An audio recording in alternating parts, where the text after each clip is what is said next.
بسم اللہ الرحمن الرحیم الحمد للہ رب العالمین والصلاة والسلام علی اشرف الانبیاء والمرسلین نبینا محمد وآلہ وصحبہ اجمعین. اعوذ باللہ من الشیطان الرجیم. یریدون ان یطفئوا نور اللہ بافواہہم ویأبی اللہ الا ان یتم نورہ ولو کرہ الکافرون. هو الذي أرسل رسوله بالهدى ودين الحق ليظهره على الدين كله ولو كره المشركون. میں انتہائی شکر گزار ہوں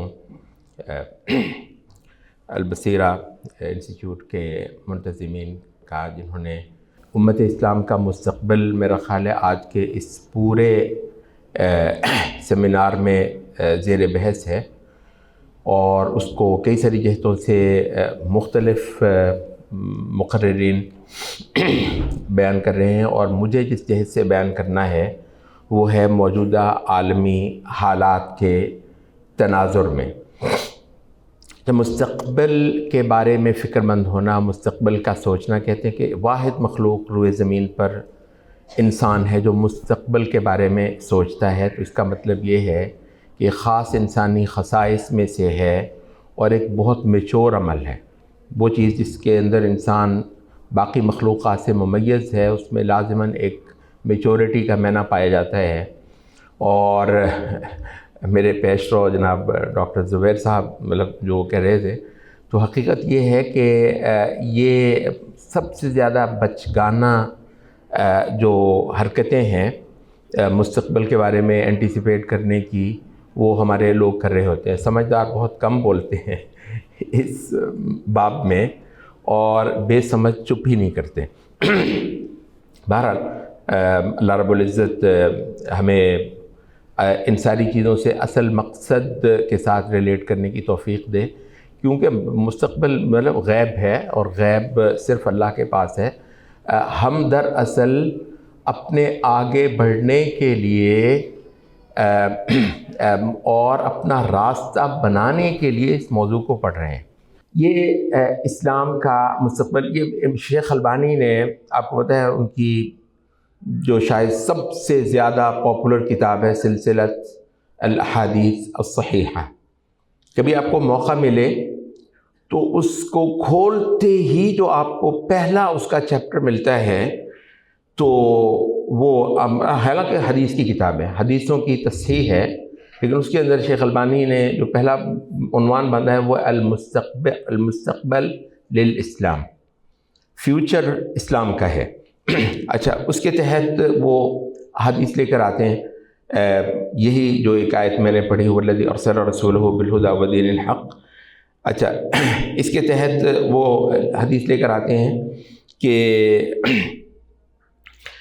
لا يذهب الليل والنهار حتى تعبد اللات والعزى، کہ دن اور رات کا یہ عمل ختم نہیں ہوگا جب تک کہ لات اور عزیٰ کی عبادت نہ ہونے لگے. فقالت عائشہ رضی اللہ عنہا یا رسول اللہ ان كنت لأظن حين انزل الله هو الذي ارسل رسوله بالهدى ودين الحق ليظهره على الدين كله ولو كره المشركون ان ذلك تاما. اس پر حضرت عائشہ نے ایک اشکال کے انداز میں نبی صلی اللہ علیہ وسلم کے سامنے بات رکھی کہ اے اللہ کے رسول، میں یہ سمجھتی تھی کہ جب اللہ تعالیٰ نے یہ آیت اتاری کہ هو الذی ارسل رسولہ بالہدی ودین الحق، تو یہ بالکل سرے تک معاملہ جو ہے وہ لگ جائے گا، گویا اس کے بعد باطل بالکل مٹ ہی جائے گا. قال، اس پر نبی صلی اللہ علیہ وسلم نے فرمایا انہ سیکون من ذلک ما شاء اللہ، اس کا بس اتنا ہی حصہ ہوگا جتنا اللہ چاہے گا. اچھا، اور اس کے ساتھ پھر شیخ البانی جو دوسری حدیث لے کر آتے ہیں، میں آپ کے ساتھ 3-4 حدیثیں شیئر کروں گا شروع میں، اور بڑا ریلیونٹ ہے ہمارے اس موضوع کے ساتھ. دوسری حدیث شیخ البانی لے کر آتے ہیں لا یبلغن ھذا الامر ما بلغ اللیل والنہار. یہ اسلام کا یہ مشن وہاں پہنچے گا جہاں تک دن اور رات کی پہنچ ہے. ولا يترك الله بيت مدر ولا وبر الا ادخله الله هذا الدين.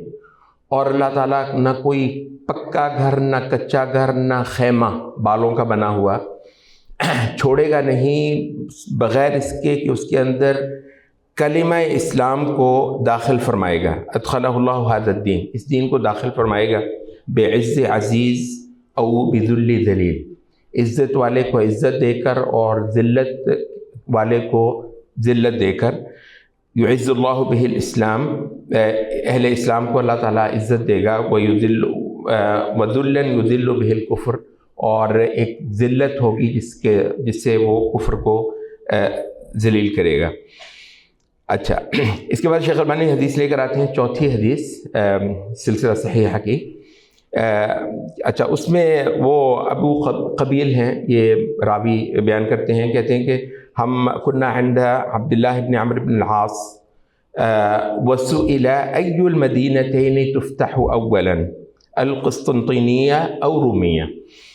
کہتے ہیں کہ ہم حضرت عبداللہ ابن عمرو بن العاص کی مجلس میں بیٹھے تھے، تو ان سے سوال کیا گیا کہ ان دونوں شہروں میں سے کون سا پہلے فتح ہوگا. اب ذرا ویسے ایک اس میں مرال دیکھیں کہ بہت دور ہے، آپ روم جو ہے تو یعنی یہ طے ہے کہ فتح تو ہونا ہے، یہ تھے مسلمان تو فتح تو ہونا ہے. مطلب ہم آپ سے یہ پوچھ رہے ہیں کہ ان دونوں میں سے کون سا شہر پہلے فتح ہونا ہے، قسطنطینیہ یا رومیہ. فدعا عبداللہ بن صندوق لہ حلق، عبداللہ ابن عمرو نے اس پہ ایک اپنا صندوقچہ منگوایا جس کو کنڈے لگے ہوئے تھے. قال فاخرج منہ کتابا، اس پر انہوں نے ایک کتاب نکالی، ایک رجسٹر لکھا ہوا. قال فقال عبداللہ، اس پر عبداللہ رضی اللہ عنہ بولے بینما نحن حول رسول اللہ صلی اللہ علیہ وسلم نکتب، در حالے کہ ہم رسول اللہ صلی اللہ علیہ وسلم کی مجلس میں آپ کے فرمان لکھ رہے تھے. اذ سئل رسول اللہ صلی اللہ علیہ وسلم ای المدینتین تفتح اولا قسطنطینیہ او رومیہ. تو نبی صلی اللہ علیہ وسلم سے یہی سوال ہوا کہ ان دونوں شہروں میں سے کون سا پہلے فتح ہوگا، قسطنطینیہ یا رومیہ. فقال رسول اللہ صلی اللہ علیہ وسلم مدینۃ ہرقل تفتح اولا، ہرقل کا شہر پہلے فتح ہوگا، مطلب قسطنطینیہ، جس کو ہم اردو میں قسطنطنیہ کہتے ہیں، یعنی قسطنطینیہ. حدیث میں بھی یہ وضاحت آ گئی. اچھا، اس کے بعد آپ شیخ البانی کی تعلیق سنیے. رومیہ یا رومہ، یہ جو رومیہ ہے یہ روم ہے. کما فی معجم البلدان وہی عاصمۃ ایطالیہ اليوم، آج یہ اٹلی کا پایا تخت، اٹلی کا کیپٹل ہے.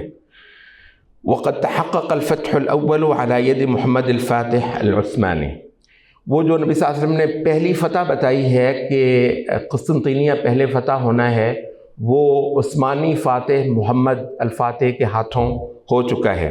کما ہوا معروف، جیسا کہ لوگ جانتے ہیں. وذلك بعد اکثر من 800 سنة من اخبار النبی صلی اللہ علیہ وسلم بالفتح. اور یہ محمد الفاتح نے جو فتح کیا ہے قسطنطینیہ، نبی صلی اللہ علیہ وسلم کے یہ خبر دینے کے پورے 800 سال کے بعد فتح کیا ہے. وَسَيَتَحَقَّقُ الْفَتْحُ الثَّانِي بِإِذْنِ اللَّهِ تَعَالَى وَلَا بُدْ وَلَتَعْلَمُنَّ نَبَأَهُ بَعْدَ حِينٍ. اور یہ جو دوسری نبی صلی اللہ علیہ وسلم کی پیشن گوئی ہے یہ پوری ہو کر رہنی ہے، جو زندہ رہے گا وہ انشاءاللہ ضرور دیکھ لے گا. یہ مطلب شیخ البانی اس پر اپنی تعلیق دے رہے ہیں. اچھا، یہ جو ہے ہم یہ احادیث کچھ اس وجہ سے بھی لے کر آئے ہیں، اور ایک دو حدیثیں میں آپ کے ساتھ اور بھی شیئر کرنا چاہوں گا. ایک بہت جو ہے نا وہ یہ حافظ زبیر صاحب بھی جو بات کر رہے ہیں نا، مطلب بالکل صحیح حدیثوں کو بڑے اڑا کے رکھ دینا. اور یہ خاص طور پر یہ جو ہے نا ایک وہ مسلمانوں کا بار بار اٹھنا تاریخ میں، میرے اس موضوع کے ساتھ آپ کا اندازہ ہے پوری طرح متعلق ہے. اچھا، ان ظالموں نے یہ المورد وغیرہ نے باقاعدہ یہ چیپٹر کلوز کر دیا کہ اسلام کے لیے فتوحات، اسلام کا غلبہ، اسلام کے ڈنکے بجنا، ملکوں کے ملک جو ہیں وہ مسلمانوں کے مفتوح ہونا، یہ جو واقعہ یہ جو ہے نا یہ صحابہ کے ساتھ خاص ہے. اب بول تو نبی صلی اللہ علیہ وسلم کے ساتھ حد سے حد ہم اس کو اسٹریچ کر سکتے ہیں تو وہ صحابہ کے ساتھ ہے. صحابہ کے ساتھ یہ سارا، اب آپ بھائی صاحب نماز پڑھیں، روزے رکھیں، کن مسئلوں میں پڑھے ہوئے ہیں تو اللہ اللہ کریں. اب آپ وہ کہاں سے لا گئے؟ اور وہ پتہ نہیں کہاں کہاں کے وہ قانون اتمام حجت، وہ مجریہ 1900 کتنے سال وہ وغیرہ۔ اچھا، تو ہم یہ کہتے ہیں کہ بھائی صاحب ہم آپ کے ساتھ ہمارے ہاں دین حدیثوں سے ثابت ہوتا ہے، آپ کے ساتھ بحث امین مسئلوں میں نہیں کریں گے، آپ کے ساتھ بحث کریں گے تو حدیثوں کی حجیت پر کر لیں گے، اور ہماری پوری امت جو ہے، امت کے مین سٹریم شروع سے ہی حدیثوں کو مانتی ہے۔ اچھا، اس حوالے سے یہ بہت اہم مسئلہ ہے کہ اسلام کا بار بار اٹھنا، جب گھٹا ٹوپ اندھیرا کسی زمانے میں چھا گیا ہو اور نکمے لوگوں کو اور پست حوصلہ لوگوں کو یہ لگے کہ اب تو سب جو ہے نا کباڑا ہو گیا، بیڑا غرق ہو گیا، اس کے بعد مسلمان بہت بار اس تاریخ میں اٹھے ہیں اور انہوں نے نئے ملکوں کے ملک جو ہے وہ اسلامی قلم رو کے اندر شامل کیے ہیں۔ اچھا، تو اس وجہ سے یہ ایک دائمی عمل ہے انشاءاللہ ہمارا جو ہے، اور ہمارا موٹا سا بھائی ہم حدیثوں سے دین کو ثابت سمجھتے ہیں، آپ زحمت نہ کریں ہمارے ساتھ، اور جی آپ صرف قرآن سے ثابت کر کے نہیں، کیوں کریں بھائی، صرف قرآن سے ثابت کریں، تو ہمارے پاس قرآن بھی ہے، ہمارے پاس حدیث بھی ہے، جو حدیثوں سے ثابت ہو گیا ہمارا گزارا ہو جاتا ہے، آپ کا نہیں ہوتا ہے تو جائیے جہاں جانا ہے۔ اچھا، اس حوالے سے میں آپ کے ساتھ جو ہے نا وہ ایک دو حدیثیں مزید شیئر کرنا چاہوں گا اس مضمون کے لیے کہ جب بھی مسلمان اٹھیں گے عقل کے ساتھ، سمجھ کے ساتھ، ٹھیک ہے، اور سب سے بڑھ کر مطلب ایمان اور عقیدے کی بنیاد پہ، تو اللہ تعالیٰ کی فتح جو ہے نا قیامت تک کے لیے اس کا ساتھ دے گی، اللہ تعالیٰ کی نصرت۔ اچھا، اس حوالے سے یہ جو حدیثیں، ترمذی کی حدیث ہے انس رضی اللہ عنہ سے، اور شیخ البانی نے اس کو صحیح کہا ہے، مثل امتی مثل المطر، میری امت کی مثال ایک بارش کی سی ہے، لا یدری اولہ خیر ام آخرہ، نہیں کہا جا سکتا کہ اس کے پہلے حصے میں خیر ہے زیادہ یا بعد کے حصے میں خیر زیادہ ہے۔ یہ ٹائم ہمارے پاس کم ہے، وہ جی صحابہ سے بھی کوئی افضل ہو سکتا ہے، اس پر حدیث کے شارحین نے کہا ہے کہ یہ افضلیت کا وہ معنی نہیں ہے، بلکہ بسا اوقات جو ہے نا وہ حالات کے حوالے سے اسلام کو جو ہے نا وہ مدد دینے، فائدہ دینے کے حوالے سے بات ہو رہی ہے۔ اچھا، دوسری حدیث جو ہے یہ ابی بن کعب رضی اللہ عنہ سے، ان رسول اللہ صلی اللہ علیہ وسلم قال بشر هذه الامة بالنصر والثناء والتمکین، اس امت کو خوشخبری دے دو بلندی کی اور تمکین کی اور نصرت کی۔ فمن عمل منهم عمل الآخرة للدنیا لم يكن له فی الآخرۃ نصیب، البتہ جو شخص آخرت والا عمل دنیا کو پانے کے لیے کرے گا ان میں سے، اس کے لیے آخرت میں کوئی حصہ نہیں ہے۔ اچھا، تو یہ دو حدیثیں میں اس مضمون پہ بھی آپ کے ساتھ جو ہے نا وہ کر چکا ہوں، اور اس کے ساتھ میں ایک چھوٹی سی چیز کو پھر جو میرا صلب موضوع ہے انشاءاللہ میں اس پہ آ جاتا ہوں۔ یہ پچھلے دنوں میرے ہاں ایک وہ اسٹڈی سرکل بھی تھا، اس میں اس مضمون کو ہم نے بڑی تفصیل سے جو ہے نا وہ بیان کیا۔ شام کے ایک رائٹر ہیں محمد العبدہ، وہ مفتی محمد عبدہ مصر والے نہیں، یہ ریسنٹ ہے، ابھی بھی زندہ ہیں۔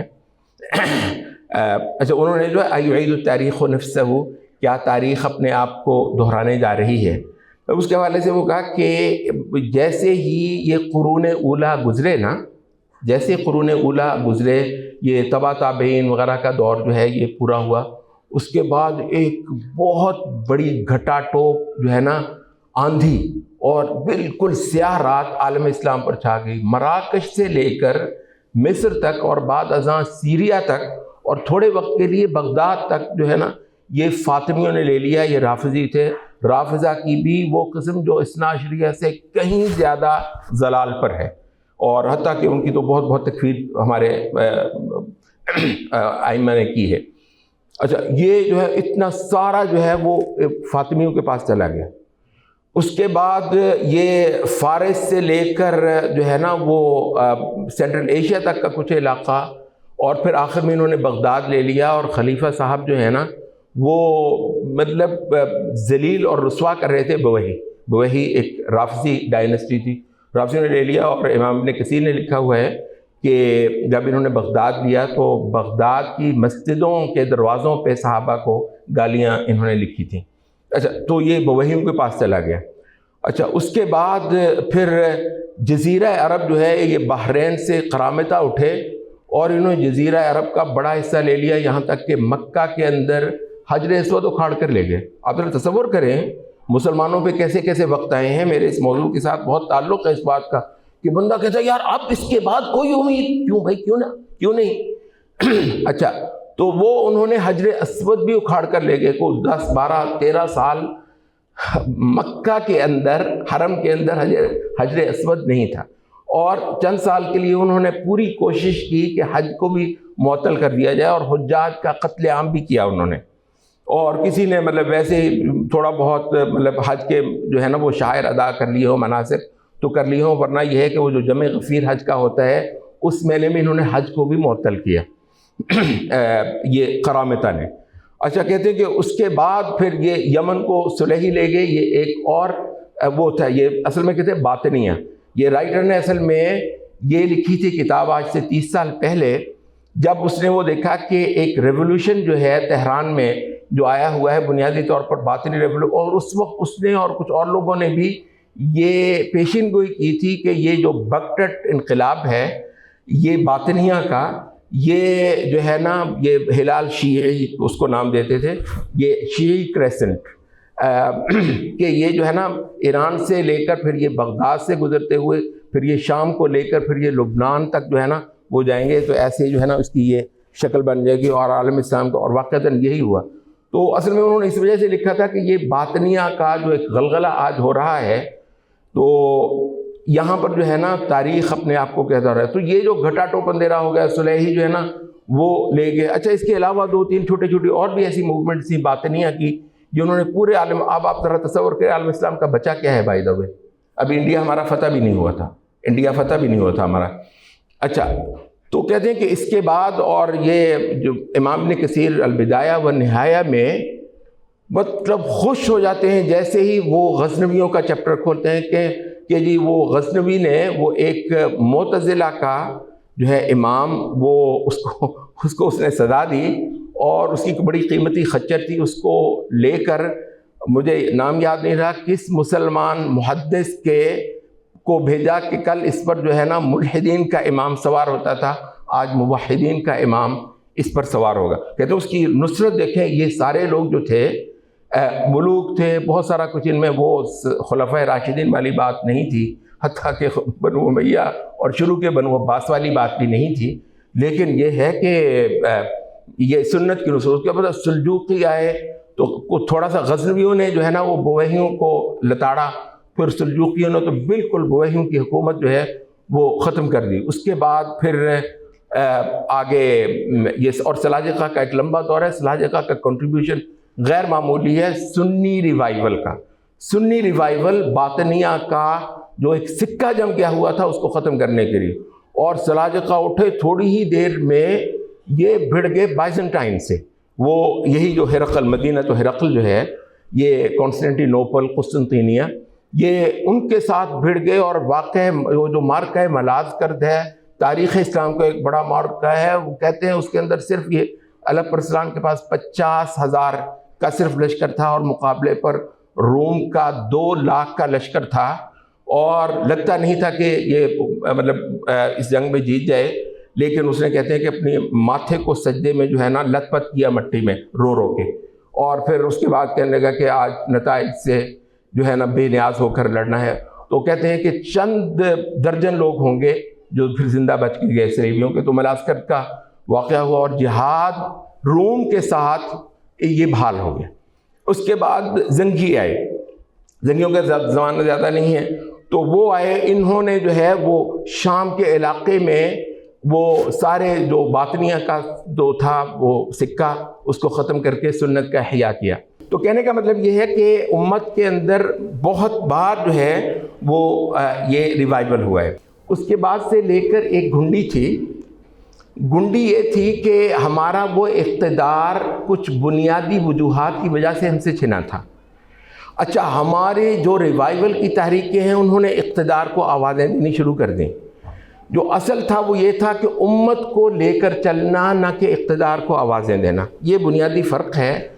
اور یہ گتھی جو ہے نا اب سلجھی جو شام کے اندر جو یہ تبدیلیاں ہوئی ہیں، اور یہ فلسطین کے اندر تو سرے سے ہے. آپ نے وہ دیکھا ہوگا کہ وہ جو اسلامی نظام کو قائم کرنے کا سلوگن نہ شامیوں کے زبان پر آپ کو نظر آ رہا ہے جو شام میں جو لوگ لیڈرشپ میں آئے ہیں، نہ یہ کبھی بھی آپ کو حماس وغیرہ کی زبان سے یہ چیز جو ہے وہ سننے کو ملے گی۔ اچھا، بلکہ یہ ہے کہ وہ گیون سچویشنز کے ساتھ بہترین انداز میں ڈیل کر کے اپنے اسلامی اہداف کے ساتھ جو ہے وہ آگے بڑھتے ہیں۔ معاملہ جو ہے نا وہ یہ ہے کہ جو ہمارا اسلامی ریوائول ہوا اس میں جس پچ پر ہم کھیل سکے وہ یہ تھا کہ دنیا میں جو بڑے بڑے دیو آپس میں لڑ رہے ہیں ان کی لڑائی سے کچھ مواقع حاصل کر کے عالم اسلام کو کھڑا ہونا تھا۔ یہ پہلی بات ہے جس کی وجہ سے ہم یہ کہتے ہیں کہ عالم اسلام کو اب بھی جو صورتحال ہوئی ہے، عالم اسلام پر نہایت تاریک وقت آ گیا تھا 1990 میں، 1988 1990 جب سوویت یونین نے پل آؤٹ کیا تھا افغانستان سے، اور سوویت یونین کو بہت بڑی چوٹ لگی تھی، کولیپس کر گیا تھا، اور سوویت یونین تو کولیپس ہی کر گیا، تو رشیا ہے، اب سوویت یونین سرے سے وجود سے ختم ہو گئے۔ اچھا، وہ اس وقت جو ہے نا وہ آپ کو پتہ ہے یہ فوکویاما نے کتاب لکھی تھی دا and of history, and of the history, اور اس کے بعد جو ہے نا وہ کہ جی یہ لبرل ڈیموکریسی اب ہمیشہ کے لیے جیت گئی ہے، اس کے مقابلے پر جو نظریات تھے اور جو تہذیبیں تھیں وہ ہمیشہ کے لیے موت کی نیند سلا دی گئی ہیں، اب راج کرے گا گورا، اور بس صرف جو ہے نا وہ مغربی جو تہذیب ہے وہ۔ اچھا، تو یہ واقعتاً وہ یونی پولر ورلڈ جو ہے وہ مسلمانوں کے لیے عذاب تھا۔ اسی میں جو ہے نا وہ امریکہ عراق میں گھس آیا، پھر تھوڑی دیر کے بعد ادھر افغانستان میں گھس آیا، پھر دوسری بار عراق کے اندر وہ گھسا وغیرہ وغیرہ۔ یہ ایک نہایت خوفناک چیز تھی۔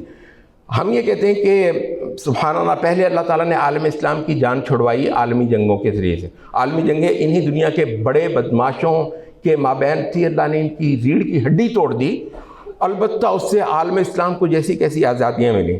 آج پاکستان میں بہرحال آپ کے دین کا بہت کچھ محفوظ ہے، دیکھیے ذرا انڈیا کو اور کچھ دوسرے ممالک کو، تو مسلمانوں ملکوں کو کچھ آزادیاں ملیں۔ اس کے بعد پھر یہ ہوا کہ اللہ تعالیٰ نے کولڈ وار کروا دی۔ کولڈ وار میں پھر یہ دنیا کے دو بڑے کیمپ جو ہے آپس میں لڑ رہے تھے۔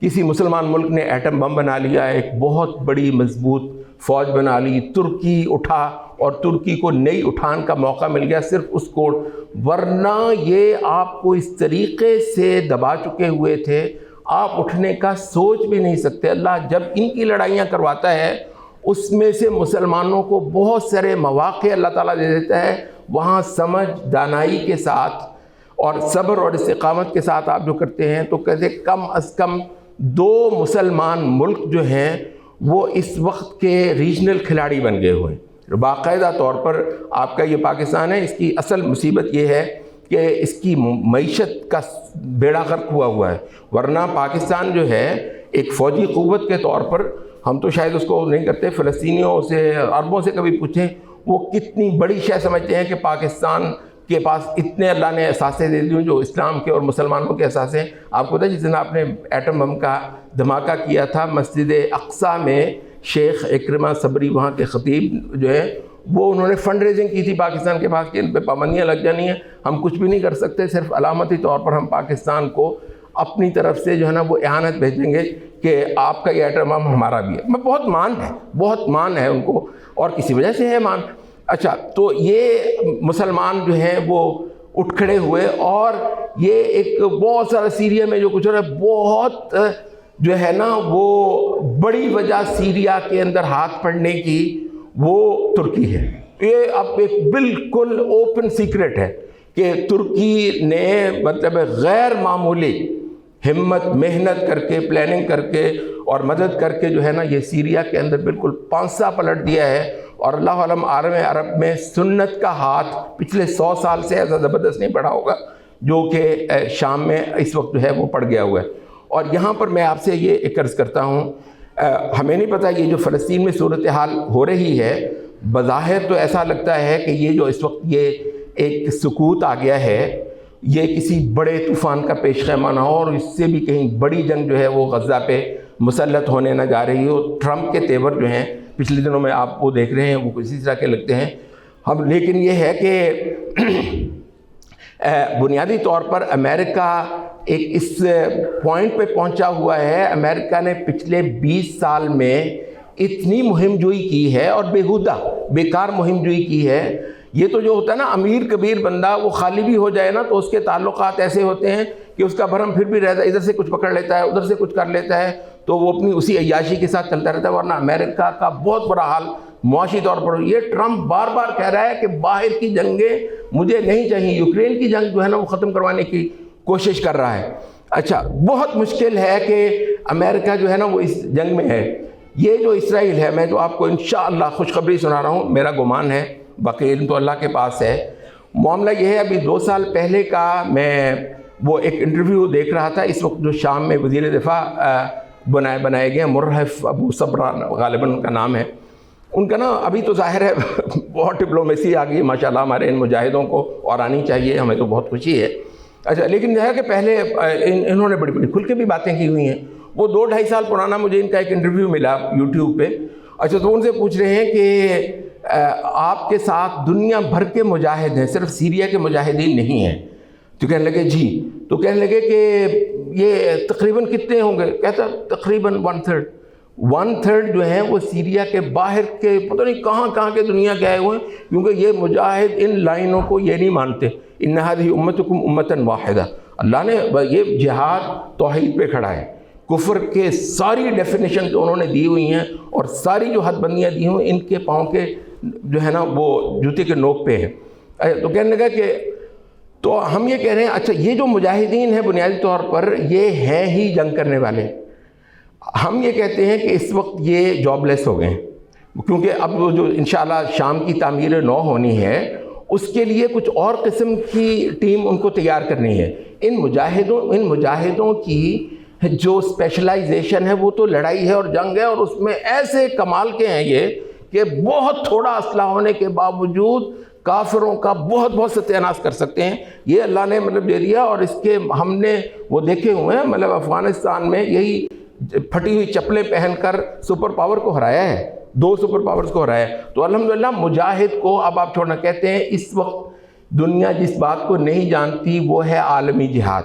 دنیا بھر کے جو ہے نا اسلام کے متوالے جان ہتھیلیوں پر رکھ کر کسی باؤنڈری کو نہ ماننے والے اور صرف دین محمد کو کھڑا کرنے کے لیے اپنی جانوں کے نذرانے پیش کرنے والے یہ درجنوں ہزار میں ہیں. بعض کا خیال یہ ہے کہ یہ جو عالمی جہاد کا فنومینا ہے کم از کم بھی 1 لاکھ سے زیادہ نوجوان جو ہے نا وہ ضرور ہیں. وہ کہہ رہے ہیں کہ 1/3 جو ہیں. تو ہم یہ کہتے ہیں کہ انشاءاللہ فلسطین میں جنگیں تو میرا خیال ہے کہ کسی نہ کسی صورت میں ضرور ہونے والی ہیں. وہ غزہ کو ٹک کر بیٹھنے تو نہیں دے رہے، لیکن اسرائیل پر جو بہت برا وقت انشاءاللہ آنے والا ہے وہ یہ ہے کہ وہ اتنا مجاہد اس کو کچھ اور کام نہیں آتا سوائے جہاد کے، سوائے قتال کے، سوائے لڑائی کے. تو اب یہ جو جاب لیس ہو گیا ہے یہ کہاں جائے گا؟ بہت امکان یہ ہے کہ انشاءاللہ العزیز یہ اب فلسطین ہی کا رخ کرے گا. تو اس وجہ سے بس ہم یہ کہتے ہیں کہ جتنی سی عقل، دانائی، ڈپلومیسی اسلامی یہ مجاہدوں کو بڑی دیر کے بعد سمجھ ہے. اس سے پہلے بہت ناپختہ انہوں نے حرکتیں کی، خاص کر اس کا جو داعش والا چیپٹر تھا وہ تو بہت تباہ ناک تھا. تو ہم یہ کہتے ہیں کہ یہ اسلامی تحریکیں جو ہیں وہ عالمی حالات کے پیدا کردہ، اور مسلمان مختلف ملک خاص طور پر جو قوت والے ہیں ان کے ساتھ کوئی نہ کوئی فریکوینسی بنا سکنا. اب ہمارا وہ کیا تھا، یہ ہمیں پورا اسلام اور آج ہی چاہیے، پورا اسلامی نظام چاہیے. نہیں ہے تو اس کو ہم طاغوت کہتے ہیں، اس کو وہ کہتے ہیں. تو بھائی صاحب یہ لینگویج نہیں چلتی ہے. وہ کہتے ہیں اذا اردت ان تطاع فاطلب ما یستطاع. جب تم چاہو کہ تمہاری مانی جائے تو اتنا مانگو جو کسی کے دینے کا ہے. یہ سائنس اب ان اسلام کے لیے کھڑے ہونے والے لوگوں کو آ گئی ہوئی ہے. یہ ترکی سے اتنا مانگتے ہیں جو ترکی کے دینے کا ہے، ایجنڈا ان کا ہے، انشاءاللہ مشن ان کا ہے. ترکی سے اتنا مانگتے ہیں، سعودی عرب اپنی ضرورتوں کو دے گا، سعودی عرب سے وہ مانتے ہیں، اور سچویشن ایسی پیدا کرتے ہیں کہ لوگوں کو ان کو قبول کیے بغیر چارہ ہی نہ رہے. اچھا، اس حوالے سے ہم یہ سمجھتے ہیں کہ ہمارا یہ جو مغربی یا پھر ناردرن پول ہے، یہ میں ذکر کرتا چلوں، عالم اسلام میں دو پول جو ہے نا پچھلے 1000 سال سے ہیں. ایک پول تھا سلطنت دہلی. آپ کو پتہ ہے یہ بہت سارے لوگ یہ کہتے ہیں جی کہ تاتاری، جب تاتاریوں کا ٹڈی دل عالم اسلام پر حملہ آور ہوا تھا تو کوئی اس کے سامنے نہیں ٹھہر سکا تھا سوائے مصر کے ممالک کے. اچھا یہ بات صرف جو ہے نا عالم عرب کے تک صحیح ہے. کہتے ہیں اس سے پہلے یہاں سلطان التمش تھا دہلی میں، اس نے ایسی مار ماری تھی تاتاریوں کو کہ تاتاریوں نے بڑے عشرے تک ہندوستان کا رخ تک نہیں کیا تھا. اس کے بعد سلطنت دہلی، کبھی آپ یہ تاریخ پڑھیے، یہ ایک مسلم قوت کا بہت بڑا پول تھا. یہ مشرقی یا پھر جنوبی پول ہم اس کو کہہ لیتے ہیں. اور اس وقت جو پاکستان کی جو فوجی صلاحیت ہے ہم اسی سلطنت دہلی کا ہی وہ ایکسٹینشن دیکھتے ہیں. اللہ سے دعا ہے کہ اگر یہ معاشی طور پر کوئی تھوڑا بہت استحکام آ جائے تو انشاءاللہ اس خطے کے اندر بھی، اور خاص طور پر جب کہ ہمارے پڑوس میں اسلام کے متوالے جو ہیں وہ حکومت پا چکے ہیں اور اس بار وہ زیادہ بڑکے شڑکے نہیں مار رہے، اور جو بہت ضروری ہے کہ وہ اب ایسے نہ کریں. اور یہاں پر بھی الحمدللہ تیاری ہو رہی. تمہارا یہ پول جو ہے کسی حد تک خاموش ہے اور کسی حد تک ان ایکٹیو ہے، لیکن یہ اچھا جو کہتے ہیں جو ناردرن پول رہا ہے ہمیشہ سے پچھلے 1000 سال سے، وہ ہے ہی یہ میڈیٹرینین سی کے اوپر یہ سلجوقی، پھر یہ زنگی، پھر یہ ایوبی، پھر یہ ممالک کہتے ہیں. اور میڈیٹرینین سی اس وجہ سے بے حد اہم ہے کہ میڈیٹرینین سی ایک حوض ہے، اس کے سامنے سارے کا سارا جو ہے نا وہ یورپ ہے. تو مغرب کے ساتھ آمنے سامنے جب ہوتے ہیں تو وہ تو یہ کہتے ہیں کہ یہ بہت طاقتور وہ تھے. اور محمد قطب کہتے ہیں کہ آپ کو اندازہ نہیں ہے ہمارا یہ نارتھ پول جہاں مسلم خلافتیں یا مسلم عمارتیں رہی ہیں، کہتے ہیں یورپ جو ہے نا ساری کی ساری برف ہے، بہت چھوٹا ہے یورپ، زیادہ حصہ اس کا جو ہے نا برف سے ڈھکا ہوا ہے، زندگی وہاں پر ممکن نہیں ہے. یورپ کی جو پاپولیشن تھی وہ اتنی زیادہ ہو رہی تھی کہ یورپ کے لیے کم پڑ رہا تھا یورپ. کہتے ہیں اور یہ اسلام سے پہلے آپ کو پتہ ہے یہ تیونس سے لے کر الجزائر سے لے کر سیریا تک یہ سارے ہمارے یہ جو مشرقی میڈیٹرینین کے جو مشرقی علاقے ہیں ان کے اوپر رومن حکمران کر رہے تھے. نبی صلی اللہ علیہ وسلم جب اپنا خط مبارک لکھا تھا تو ہرقل دمشق میں بیٹھا ہوا تھا. صحابہ نے ان کو یہ سارے افریقی اور یہ ایشیائی ممالک سے ان کو پیچھے دھکیلا تھا. تو وہ یہ ہے کہ ہم کہتے ہیں یہ ہمارا جو یہ ہے نا ہمارا سب سے زیادہ اسٹریٹجک جو پول ہے وہ ہے ہی یہ جو میڈیٹرینین پر بیٹھ کر یورپ کی آنکھوں میں آنکھیں ڈال کر تو اسلام کو نصرت دے گا. اچھا وہ جو محمد قطب کی بات بتا رہا ہوں وہ کہہ رہے ہیں کہ یورپ تنگ پڑ رہا تھا. کہتے ہیں کہ ریڈ انڈینز ہم نے بننا تھا، ریڈ انڈینز کہتے ہیں ہم نے بننا تھا. آپ ذرا تصور کریں پھر جب کولمبس نے امریکہ دریافت کر لیا 2 امریکن بر اعظم امریکہ شمالی، بر اعظم امریکہ جنوبی، اس کے بعد بر اعظم آسٹریلیا. یہ اتنی ایکسپینشن ہے گورے کی، یورپ اتنا زیادہ بڑھ کے تعداد بہت بڑھ گئی. کہتے ہیں یہ ہمارے حشر ہونے ہیں. تو اس وجہ سے مطلب ہم یہ تو کہتے ہیں سب سے زیادہ، اور نبی صلی اللہ علیہ وسلم سے بے شمار حدیثیں جو ہے نا وہ موجود ہیں یہ مغربی محاذ جو مسلمانوں کا ہے وہاں پر لڑنے. تو ہم یہ دیکھ رہے ہیں کہ مسلمانوں نے سوچ سمجھ اور عقل کو ڈپلومیسی کو استعمال کرتے ہوئے اور اویلیبل اپرچونٹیز کے ساتھ بہترین انداز میں ڈیل کرنے کا منہج لیتے ہوئے نہ بڑھ کے نہ پورا اسلام پورا پیکج ہمیں تو ہر حال میں چاہیے ورنہ بھاڑ میں جائے، یہ لینگویج چھوڑ کر جو آج ہو سکتا ہے اس کو آج لینا ہے، پھر زیادہ سپیس بنانی ہے، کل کو انشاءاللہ زیادہ بہتر پوزیشن میں ہوں گے پھر ہم وہ کریں گے. یہ جو چیز کر کے ہم یہ کہتے ہیں کہ آج ہمارا میڈیٹرینین والا اسلامی پول جو ہے الحمدللہ خاصا اٹھ چکا ہے. یہ ترکی آج کی ایک بڑی حقیقت ہے. کہتے ہیں یورپ کی یہ اس وقت تک آج کی ڈیٹ تک کی سب سے بڑی اکانومی یورپ کی جرمنی ہے. کہتے ہیں اس کے بعد انشاءاللہ ترکی. جرمنی جس کو مرد بیمار کہتے تھے، کہتے ہیں اب وہ پورا یورپ مرد بیمار ہے اور واحد مرد صحت مند یورپ کے اندر اب ترکی ہے. تو الحمدللہ ترک جو ہے وہ اسلام کی طرف بھی واپس آ رہے ہیں آہستہ سے ہی، مگر یہ ہے کہ وہ اٹھ رہے ہیں. تو انشاءاللہ العزیز اس حوالے سے ہم یہ دیکھ رہے ہیں کہ موجودہ اس میں اور یہ ہے کہ اب جو جتنی ساری پیش قدمی ہو گئی ہے ہم یہ واضح طور پر دیکھ رہے ہیں کہ اسرائیل پر، اور ہمارے بہت سارے مفکرین نے پچھلے دنوں میں دیکھ رہا تھا ان کے ٹویٹس، مطلب وہ کہہ رہے ہیں کہ اسرائیل پر ٹھیک ہے وہ بہت کچھ ہے، اس کے بعد اسلحہ آج بھی بہت کچھ ہے، کہتے ہیں اسرائیل پر اس سے زیادہ برا وقت نہیں آیا. اور یہ چیز جو ہے نا ان کی اسٹریٹ چیخ چیخ کر کہہ رہی ہے کہ ہمارے سیاستدان انتہائی بیہودہ غلط جو ہے نا وہ پالیسیاں بنا کر وہ کر رہے ہیں. اسرائیل کو واقعتاً اس وقت سمجھ کہ اس کے آپشن جو ہیں بہت کم رہ گئے ہیں، بہت ختم ہو گئے ہیں. تو یہ ہے کہ جنگیں ونگیں اگر ہوتی بھی ہیں تو ہم یہ امید رکھتے ہیں کہ انشاءاللہ، بہت امید یہ ہے کہ جو دنیا نے غزہ کی بہادری اور استقامت پچھلے 15 مہینے میں دیکھی ہے، شاید اس سے بڑی اعلیٰ داستانیں رقم کرنے والے بہت سارے اسلام کے سپوت الحمدللہ وہاں پر میسر آنے والے ہیں.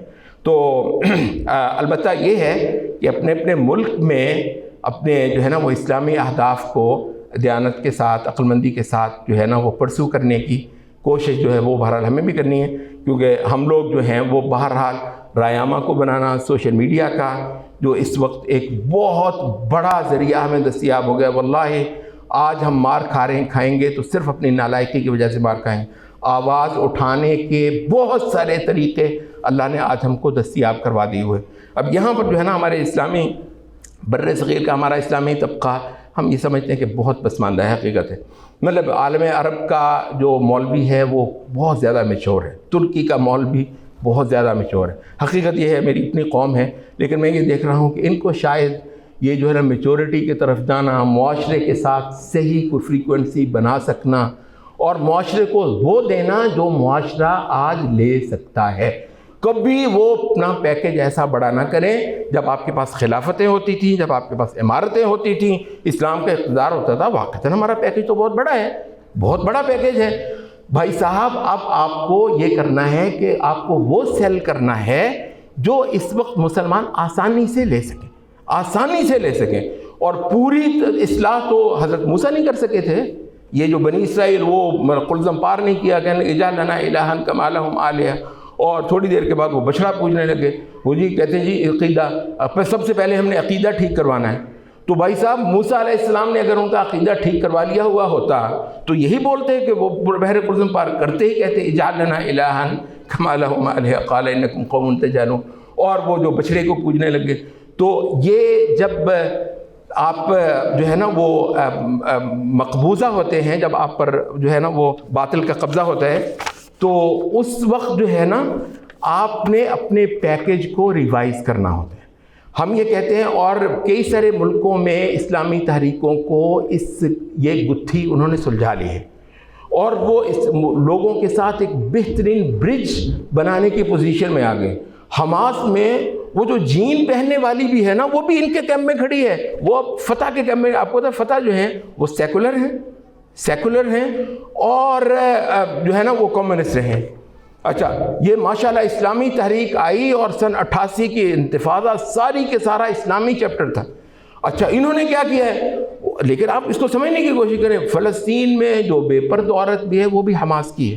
وہ کہتے ہیں یہ سارا کچھ جو ہے 200 سال سے یہاں جو ہے نا وہ کہاں اسلامی نظام رہا ہے کہ ہم یہ کہیں جی ہماری بیٹی پردہ کیوں نہیں کرتی؟ پردہ کرتی ہے وہ بھی، جو پردہ نہیں کرتی ہے وہ بھی، جس کے گھٹوں سے شلوار اونچی ہے وہ بھی، جس کی نیچی ہے وہ بھی، جو پینٹ پہنتا ہے وہ بھی. سب کے سب امت کے لوگ، جس طرح بنی اسرائیل کے سب لوگ جو ہے نا وہ اسلامی قیادت کی پیچھے کھڑے تھے. یہ سائنس کئی سارے ملکوں میں اسلامی تحریکوں نے دریافت کر لی ہے، اور الحمدللہ وہاں پر بہت اچھی جو ہے نا صورتحال جاری ہے. اپرچونیٹیز کے حوالے سے جتنے مواقع ملک کے پاکستان میں ہیں، میرے تجزیے کے مطابق دنیا کے نہ کسی مسلمان ملک میں ہے نہ کسی کافر ملک میں. اتنے مواقع ہیں، اس پر ضرور سوچنا چاہیے کہ معاشرے کو اپنے ساتھ، یہ میں نے شروع میں بات کی تھی کہ اقتدار کو آوازیں نہیں دینی، یہ ایک بانجھ منہج ہے. معذرت کے ساتھ اگر کسی بندے کو میری یہ بات بری لگے، اقتدار کو آوازیں دینا ایک بانجھ منہج ہے. کوئی آپ کو اقتدار نہیں دے گا. مال روڈ پر کھڑے ہو کے آپ جتنے مرضی گلے تھکا لیں، آپ کو نہیں ملنے والا ہے. ہاں، قوم کو ساتھ لے کر چلنے کے کچھ طریقے اگر آپ دریافت کر لیں، جیسا کہ بعض ملکوں میں ہوا ہے، تو انشاءاللہ العزیز تبدیلی کا یہ پرفیکشن نہیں ہوگی، یہ آئیڈیل تبدیلی نہیں ہوگی، لوگ کہیں گے یہ اتنا کچھ تو ابھی ٹھیک ہوا ہی نہیں ہے۔ تو بھائی صاحب آپ کو کیا پتہ ہو، جہاں پر آپ کے پاس حکومت بھی آ جائے گی نا، اس وقت بھی آپ کو اسلام لانے کے لیے شاید اشرے چاہیے ہوں گے۔ تو اس وجہ سے یہ بالکل نہ سمجھے کہ پورا اسلامی پیکیج جو ہے نا وہ یک بار کی جو ہے وہ آپ اس کو لے آئیں گے۔ تو یہ انشاءاللہ اگر تبدیلی آ جاتی ہے تو ہم یہ سمجھتے ہیں کہ اتنے سارے ملکوں کے اندر برپا ہوتی ہوئی تبدیلیاں دیکھ کر ہم بھی آنکھیں کھولیں، اور وہ اپنا وہ پیکیج جو اب ہمارے پاس خلافتیں ہوتی تھیں وہ پیکیج اور اس پر اصرار جو ہے وہ ہم چھوڑ دیں۔ تو یہ میری مختصر بات ہے۔ سبحانک اللہم و بحمدک، اشہد ان لا الہ الا انت۔